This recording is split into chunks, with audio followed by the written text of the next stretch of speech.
dalam kewajiban pembukuan ini tata caranya sudah diatur pada pasal 28 tentang Undang-Undang Ketentuan Umum dan Tata Cara Perpajakan. Pada dasarnya, yang wajib untuk melakukan pembukuan ini adalah wajib pajak orang pribadi dan wajib pajak badan yang melakukan kegiatan atau usahanya di Indonesia. Selanjutnya, saya akan menjelaskan tentang kewajiban pencatatan. Kewajiban pencatatan ini telah diatur pada pasal 28 ayat 12 yang mengatur tentang bentuk dan tata cara pencatatan, serta diatur juga dalam Peraturan Menteri Keuangan Nomor 197 PMK 3 2017. Disebutkan pihak-pihak mana yang menggunakan bahasa asing dan mata uang selain rupiah. Yang pertama, wajib pajak yang dalam rangka penanaman modal asing yang beroperasi berdasarkan ketentuan peraturan perundang-undangan penanaman modal asing. Yang kedua, wajib pajak dalam rangka kontrak karya yang beroperasi berdasarkan kontrak ketentuan peraturan perundang-undangan pertambangan selain pertambangan minyak dan gas bumi. Yang ketiga, wajib pajak kontraktor kontrak kerjasama yang beroperasi berdasarkan ketentuan peraturan perundang-undangan pertambangan minyak dan gas bumi. Yang selanjutnya, bentuk usaha tetap sebagaimana dimaksud pada pasal 2 ayat 5 Undang-Undang PPH atau sebagaimana diatur dalam Perjanjian Penghindaran Pajak Berganda atau P3B. Selanjutnya, wajib pajak yang mendaftarkan emisi sahamnya baik sebagian maupun seluruhnya di Bursa Efek Luar Negeri. Yang keenam, ada kontrak investasi kolektif atau KIK yang menerbitkan reksadana dalam denominasi satuan mata uang dolar Amerika Serikat yang telah memperoleh surat pemberitahuan efektif pernyataan pendaftaran dari Badan Pengawas Pasar Modal Lembaga Keuangan sesuai dengan ketentuan peraturan perundang-undangan pasar modal. Yang ketujuh, wajib pajak yang berafiliasi langsung dengan perusahaan induk di luar negeri, yaitu perusahaan anak atau subsidiary company yang dimiliki atau dikuasai oleh perusahaan induk, yaitu parent company di luar negeri yang mempunyai hubungan istimewa sebagaimana diatur pada pasal 18 ayat 4 huruf A dan B Undang-Undang PPH. Yang terakhir, wajib pajak yang menyajikan laporan keuangan dalam mata uang fungsionalnya menggunakan satuan mata uang dolar Amerika Serikat sesuai standar akuntansi keuangan atau SAK yang berlaku di Indonesia. Saya akan menjelaskan mengenai penyelenggaraan pembukuan bagi wajib pajak yang menyelenggarakan pembukuannya dengan menggunakan bahasa Inggris dan satuan mata uang dolar Amerika Serikat. Adapun ketentuannya itu dibagi menjadi dua. Yang pertama yaitu ketentuan pada awal tahun buku, di mana pada ketentuan awal tahun buku ini, penyelenggaraan pembukuan dengan menggunakan satuan mata uang dolar Amerika Serikat untuk pertama kali dilakukan dengan bertitik tolak pada neraca akhir tahun buku sebelumnya, dalam satuan mata uang rupiah yang dikonversikan ke dalam satuan mata uang dolar Amerika Serikat. Dan yang kedua itu ketentuan pada tahun berjalan. Untuk transaksi yang dilakukan dengan satuan mata uang dolar Amerika Serikat, pembukuannya dicatat sesuai dengan dokumen transaksi yang bersangkutan. Dan untuk transaksi baik dalam negeri maupun luar negeri yang menggunakan satuan mata uang dolar Amerika Serikat dikonversikan ke dalam satuan mata uang dolar Amerika Serikat dengan menggunakan kurs yang sebenarnya berlaku pada terjadinya transaksi. Dan selanjutnya ada beberapa persyaratan administratif dalam suatu penyelenggaraan pembukuan dengan bahasa asing dan mata uang asing yang harus dilakukan oleh wajib pajak.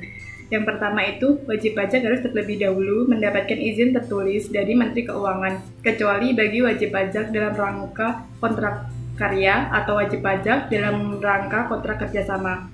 Yang kedua, Kepala Kantor Wilayah atas nama Menteri Keuangan memberikan keputusan atas permohonan tersebut paling lama 1 bulan sejak permohonan dari wajib pajak diterima secara lengkap. Dan yang ketiga, khusus wajib pajak dalam rangka kontrak karya atau wajib pajak kontraktor kontrak kerjasama yang sejak pendiriannya menyelenggarakan pembukuan dengan menggunakan bahasa Inggris dan satuan mata uang dolar Amerika Serikat wajib menyampaikan pemberitahuan secara tertulis ke kantor pelayanan pajak tempat wajib pajak terdaftar, paling lambat 3 bulan sejak tanggal pendiriannya. Kegiatan pemeriksaan itu dilaksanakan baik oleh pihak internal perusahaan, yaitu akuntan intern atau akuntan privat yang bekerja di suatu perusahaan, dan juga dilakukan oleh pihak eksternal perusahaan yang pada umumnya dilakukan oleh akuntan publik. Kemudian tujuan pemeriksaan pajak berdasarkan pasal 29 ayat 1 Undang-Undang Ketentuan Umum dan Tata Cara Perpajakan adalah untuk menguji kepatuhan pemenuhan kewajiban perpajakan wajib pajak dan tujuan lain dalam rangka melaksanakan ketentuan peraturan perundang-undangan perpajakan. Kemudian untuk kriteria pemeriksaan pajak yang butir pertama, pemeriksaannya dilakukan dengan jenis pemeriksaan kantor dan pemeriksaan lapangan. Dan untuk butir kedua, ketiga, keempat, dan terakhir, pemeriksaannya dilakukan dengan jenis pemeriksaan lapangan. Saya akan menjelaskan tentang standar pemeriksaan. Nah, standar pemeriksaan ini dibagi menjadi 3. Yang pertama, standar umum pemeriksaan pajak berkaitan dengan auditor, yakni bagaimana keahliannya, independennya bagaimana, dan profesionalitasnya bagaimana. Yang kedua adalah standar pelaksanaan pemeriksaan pajak berkaitan dengan rencana pemeriksaan atau prosedur dan teknik apa yang akan digunakan. Yang ketiga adalah standar laporan hasil. Standar laporan hasil ini berkaitan dengan data-data atau informasi apa saja yang harus ada dalam laporan itu sendiri, dan laporan itu harus disampaikan dengan padat dan juga jelas.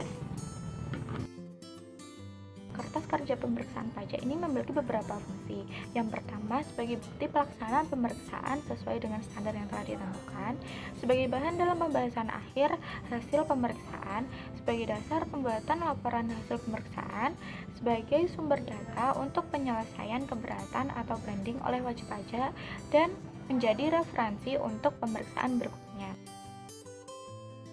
Dalam melakukan tugasnya, pemeriksa pajak atau auditor memiliki beberapa kewajiban yang harus dipenuhi. Yang pertama, menyampaikan pemberitahuan pemeriksaan secara tertulis. Yang kedua, memperlihatkan tanda pengenal dan surat perintah pemeriksaan pajak. Yang ketiga, menjelaskan alasan dan tujuan pemeriksaan. Keempat, memperlihatkan surat perubahan tim pemeriksaan apabila ada perubahan. Kelima, menyampaikan surat pemberitahuan hasil pemeriksaan. Keenam, memberikan hak hadir kepada wajib pajak dalam rangka pembahasan hasil akhir pemeriksaan. Ketujuh, melakukan pembinaan kepada wajib pajak dalam memenuhi kewajiban perpajakannya sesuai dengan ketentuan peraturan perundang-undangan perpajakan. Yang kedelapan, mengembalikan buku, catatan, atau dokumen yang menjadi dasar pemeriksaan pajak yang telah berlangsung. Dan yang terakhir adalah merahasiakan segala sesuatu yang diberitahukan wajib pajak kepada pemeriksa pajak untuk berlangsungnya pemeriksaan itu sendiri. Pemeriksa pajak juga memiliki beberapa kewenangan. Kewenangan yang pertama adalah meminjam buku, catatan, dan dokumen wajib pajak. Yang kedua, meminta wajib pajak untuk memberikan bantuan. Yang ketiga, meminta keterangan tertulis atau lisan kepada wajib pajak. Yang keempat, meminta keterangan dari pihak ketiga yang memiliki hubungan dengan wajib pajak. Di sini saya akan menjelaskan tentang hak wajib pajak dalam rangka pemeriksaan. Yang pertama, meminta pemeriksa pajak untuk memperlihatkan tanda pengenal dan surat perintah pemeriksaan, memberikan surat pemberitahuan pemeriksaan lapangan, memperlihatkan surat yang berisi perubahan tim pemeriksa apabila susunan keanggotaan mengalami perubahan, memberikan penjelasan tentang alasan dan tujuan pemeriksaan. Yang kedua, menerima surat pemberitahuan hasil pemeriksaan. Yang ketiga, menghadiri pembahasan hasil akhir pemeriksaan. Yang keempat, mengajukan permohonan quality assurance pemeriksaan. Kemudian yang kelima, mengisi kuesioner terkait pelaksanaan pemeriksaan. Selanjutnya, kewajiban wajib pajak dalam rangka pemeriksaan. Yang pertama, memenuhi panggilan untuk datang menghadiri pemeriksaan tepat waktu. Kedua, memperlihatkan atau meminjamkan dokumen yang menjadi dasar perhitungan penghasilan.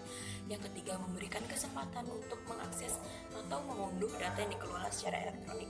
Yang keempat, memberikan kesempatan tim pemeriksa untuk memasuki dan memeriksa ruangan yang menjadi tempat penyimpanan dokumen serta meminjamkannya. Yang kelima, memberi bantuan guna kelancaran pemeriksaan. Yang keenam, meminjamkan kertas kerja pemeriksaan yang dibuat oleh akuntan publik. Yang ketujuh, menyampaikan tanggapan secara tertulis atas surat pemberitahuan hasil pemeriksaan. Yang kedelapan, memberikan keterangan lisan atau tertulis yang diperlukan. Kepatuhan wajib pajak diakhiri dengan pembuatan laporan hasil pemeriksaan dan produk hukum yang dapat berupa: yang pertama, 1. Surat ketetapan pajak kurang bayar. Kedua, surat ketetapan pajak kurang bayar tambahan. Yang ketiga, surat ketetapan pajak nihil. Kemudian yang terakhir, surat ketetapan pajak lebih bayar atau SKPLB.